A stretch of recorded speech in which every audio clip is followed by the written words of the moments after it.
Macalinka dhawaangalka ee degmada Kaxda ee u magacaabay xilka macalinimo ayaa iska casilay dhawaan. Macalin Maxamed Ibraahim oo ka mid ah macalimiinta ee degmada Kaxda dhawaan ee loo magacaabay ayaa bartiisa Facebook ku shaaciyay in uu ka tagay degmada Kaxda oo dhawaan ee loo magacaabay. Assalaamu calaykum dhammaan taageerayaasha, waxaan halkaan idinkula wadaagayaa in aan ka tagay degmada Kaxda oo aan u ahaa macalin muddo kooban.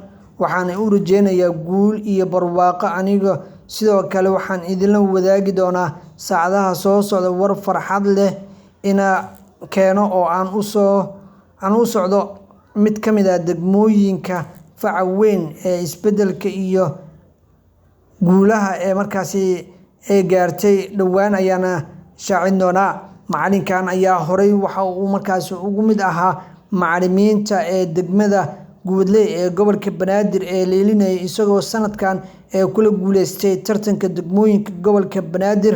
Waxaana la filayaa in dhawaan mid ka mid ah degmooyinka la filayo inuu markaasi kasoo dhex muuqan doono.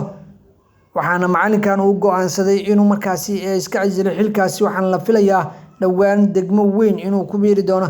Degmada ay noqon doonto ayaan weli la shaacin. Waxaana laga sugayaa saacadaha soo socda in si weyn ugu dhawaaqo degmada markaasi loo filayo inuu ku biiro.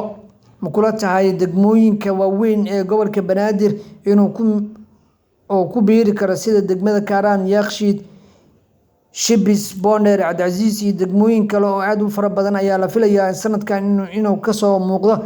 Laakiin weli ma cadda degmada uu asaga u qorsheysan yahay iyo wadahadalka u jira. Laakiin degmooyinka ugu waaweyn ee gobolka Banaadir ayaa la filayaa inuu markaasi ka mid noqon doono macalinkani. Adiga degmadee ayaad u rajeynaysaa inuu macalin u noqdo?